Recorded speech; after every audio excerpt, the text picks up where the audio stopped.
Everyone, so today we will talk regarding the tumors of middle layer. Now, the most common benign tumor of the middle layer is glomus, and this glomus is derived from the paraganglionic cells that are neural crest cell origin.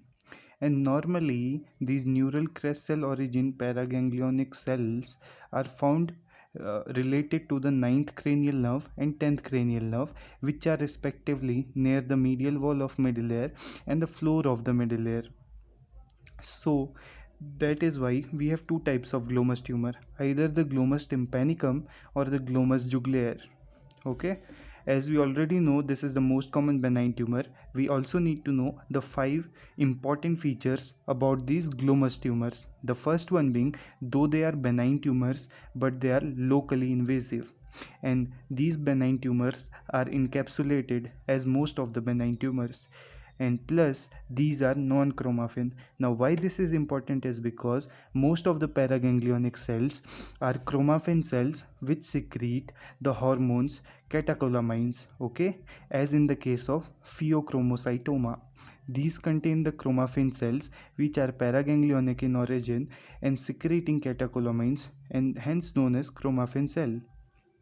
Whereas in the case of glomus tumor, these are usually non-hormonal secreting, means they are non-chromaffin cells. Now there is also a 10% rule in the case of glomus tumor. The first one being 10% of cases contain the chromaffin cell, means that they secrete the catecholamines, and these catecholamine can lead to hypertension in these patients, but most of the patient, 90%, do not release catecholamine, means that are non-chromaffin. The fourth feature being the multicentric, means, and this is the 10% rule, that 10% are chromaffin cell, 10% are multicentric. Multicentric here being that if the person has a glomus tumor in the air, there are 10% chances that he may be having a tumor involving the paraganglionic cell in the other parts of body, and the most common site being the carotid body tumor found in association with glomus tumor.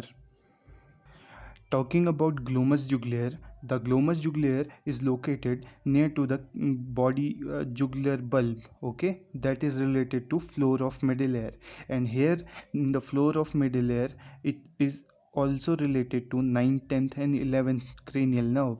So glomus jugulaire also involves these nerves, and as the glomus tympanicum, the main arterial supply for this glomus tympanicum comes from a branch of external carotid artery, that is external ascending pharyngeal artery, whereas in the case of glomus jugulaire the main arterial supply comes from inferior tympanic artery. This we already studied, that glomus tumors are non-hormone secreting in 90% of cases, okay, so 90% of cases are non-hormone secreting, contrary to the other chromaffin cell containing uh, tumors like pheochromocytoma. Now how this is helpful is that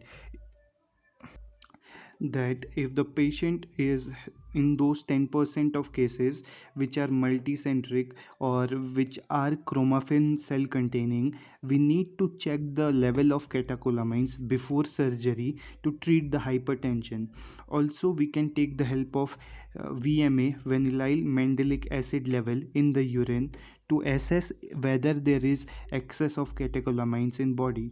Also, if the patient has chromaffin cell containing tumor, it will be stained by chromaffin salt, contrary in the case of most of the glomus tumor which are non-staining with chromaffin salt.